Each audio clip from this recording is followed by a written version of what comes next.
So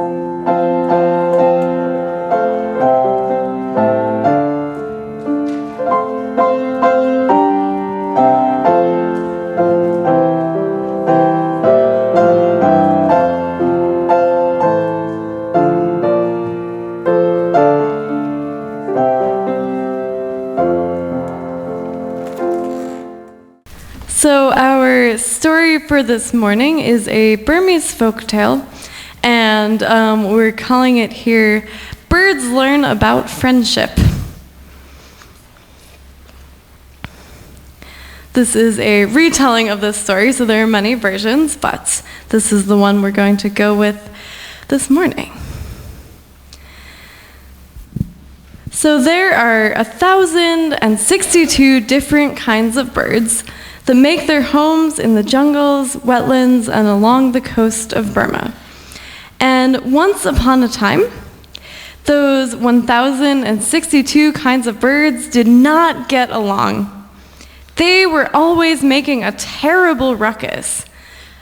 Why do you flap your wings so fast? Your feathers are too red. With that technique, you'll never be able to catch a worm. Once, often the birds got so carried away that they said, "I'm a better bird than you." The reply was always, "No, I'm a better bird than you." There was no friendship among the birds, and not much fun either. Finally, Pheasant grew weary. He didn't want to quarrel, so when Crow came along, ready to pick an argument, Pheasant tried saying, "Crow, you're a better bird than me." Crow was very surprised. These words warmed his heart, and he replied politely, "No, Pheasant, you are a better bird than me." Pheasant's heart felt strangely warm. The two struck up a conversation. They got to know one another, and they found that they got along very well. Before long, they decided to live side by side. The two birds enjoyed one another very much. Now their conversations were completely different than they had been in the days of argument. One day when Pheasant stood stock still, Crow noticed and said, "Oh, that was a good way to avoid being seen by enemies." Another time when Crow was building a nest, Pheasant said, "Those sticks will make a good strong nest, but have you thought about a way to make it a little softer inside?" Crow looked at the nest and then at his chest, and he began to add some downy feathers. Talking and getting along like that made it easier to learn from each other and be together. The two friends' affection for one another was obvious. The other birds were surprised. How could Pheasant and Crow spend so much time together without quarreling? Some decided to test the friendship. "Pheasant, why do you spend so much time with that good-for-nothing Crow?" "You mustn't say that," replied Pheasant. "Crow is a better bird than I, and he honors me by living with me." The next day they went to Crow. "Crow, why do you spend so much time with that good-for-nothing Pheasant?" "You mustn't say that," replied Crow. "Pheasant is a better bird than I, and he honors me by living with me." The birds were deeply impressed by Crow and Pheasant's attitude to one another. They began to wonder, why do we always fight and quarrel?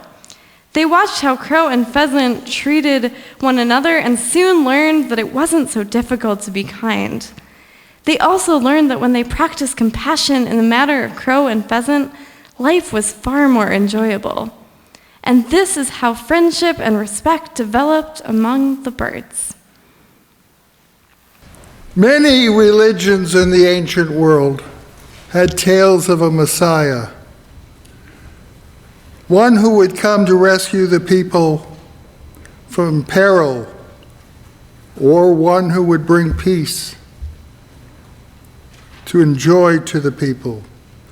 Some have said that the Messiah would be king, and he would ride in a horse with following of soldiers, and he would be a big horse and a big flags, and Messiah would be a warrior for good.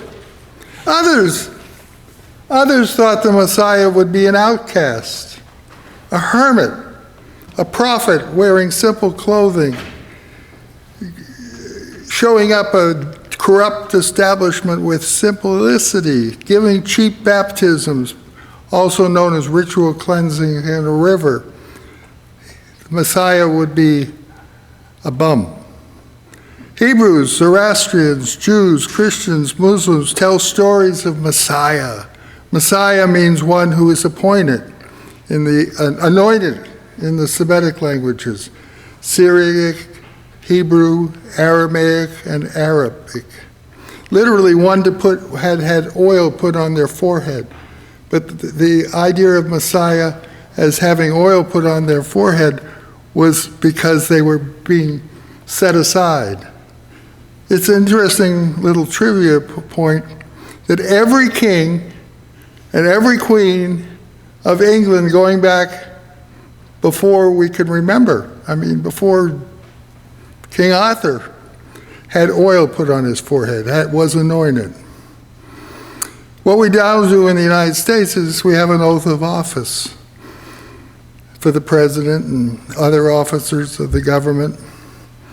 We don't put oil on their heads. The oath does it for them. But the notion of the Messiah as having oil put on their head is a big deal in this thing. And we have to understand that it's simply making a person a king or an officer or a specially appointed one. The word Christ is the Greek word for Messiah. It simply means the Messiah. It's one who's been appointed. So I'm going to tell a story about the foretelling of a Messiah, the rabbi's gift. It seems there was a monastery that had fallen into difficult times. And it was a beautiful group of buildings on a high hill. Beautiful. The grounds were all over the place to walk and see flowers. And there were only 5 monks left in this whole monastery, probably equipped for 500 monks. And there were the abbot and 4 others. And they were all over the age of 60. No young men were applying. And the abbot thought that the young were just not spiritual anymore. The young are just have turned away from spirituality. They're not interested in study and service anymore. They had not taken up the ways of wisdom. The abbot and the other monks were discouraged and a little bit angry.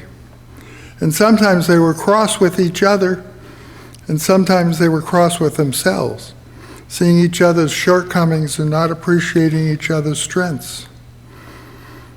In the deep woods surrounding the monastery, there was a little hut that a rabbi used as a place of contemplation.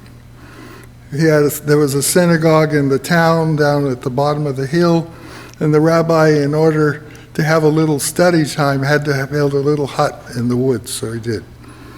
And the abbot and the rabbi had talked many times about spiritual questions in the past. They had commiserated about their institutional religion, and they enjoyed each other and having conversations.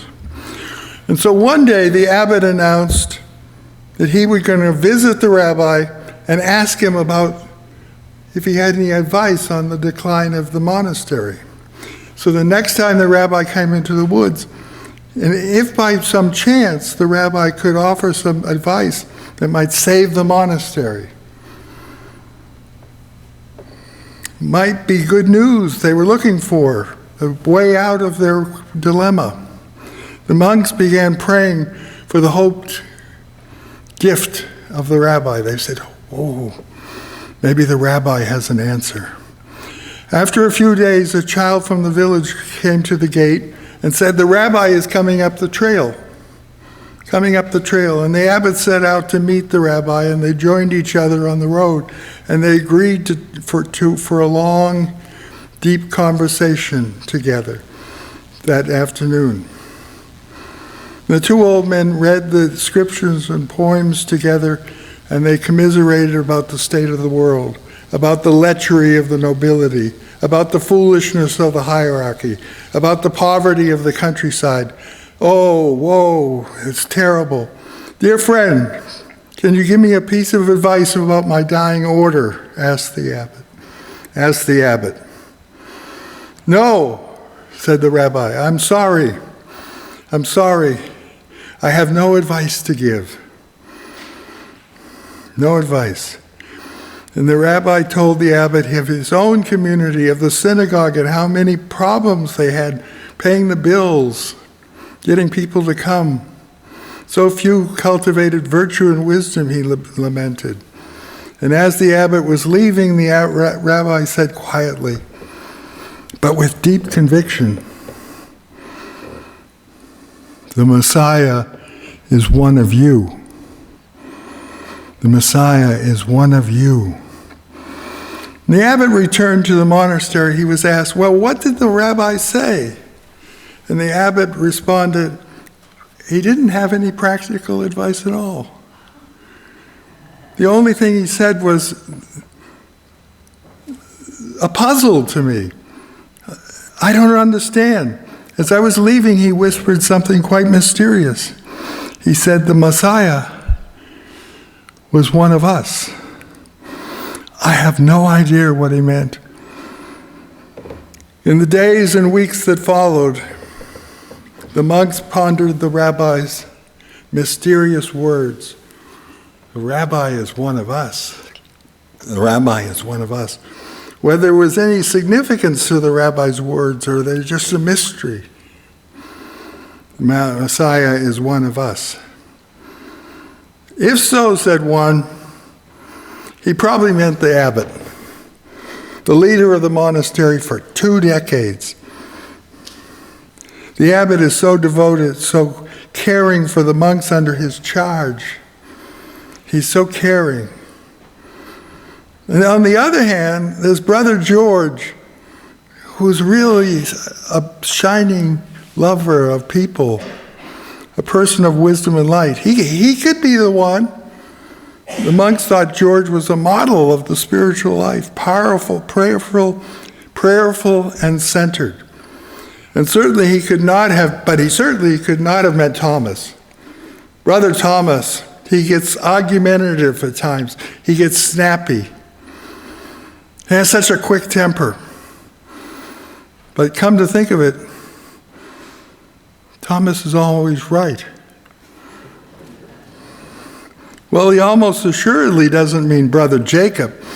Brother Jacob's so passive, a real nobody. And then Jacob has the gift for somehow always being there when you need him. Maybe he's the Messiah. One who's so dutiful, so caring. They all said in a different way, I can't be the Messiah. The rabbi didn't mean me. I'm just an ordinary monk. Yet suppose he did. Suppose I am the Messiah. Maybe just trying to be a service is a gift and a virtue. Maybe I'm a Messiah. As the brothers of the monastery contemplated the rabbi's prophecy, they began to treat each other with extraordinary respect. On the offhand chance that one of them might be the Messiah. They also began to treat themselves with utmost dignity and deference. After all, the spirit of life and love may have big things in mind for us. And they realized they had fallen into a rut, not taken their studies seriously, retreated behind the monastery walls, and not served the village in the valley.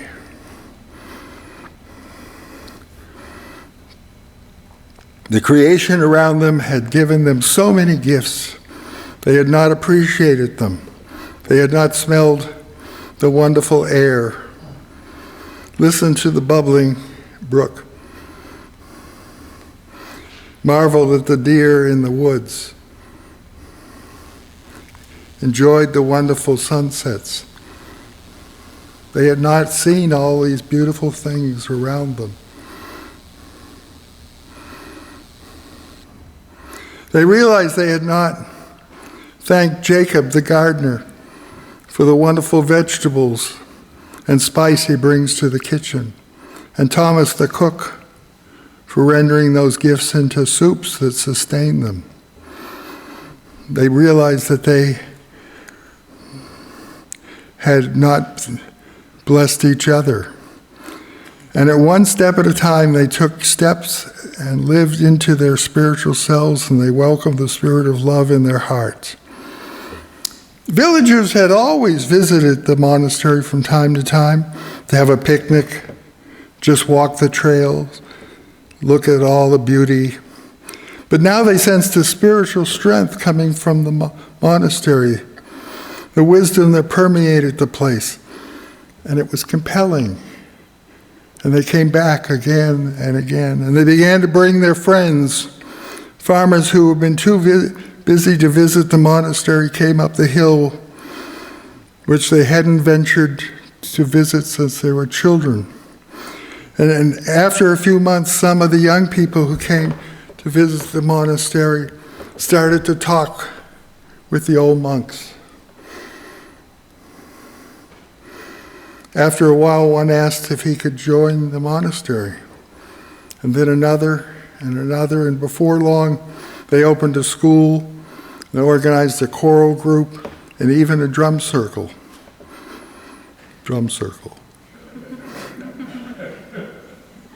The monastery had become a vital center of hope, love, and joy, and they discovered that they were the ones they were waiting for. They were the ones they were hoping for. The Messiah was among them, just as the Rabbi had foreseen.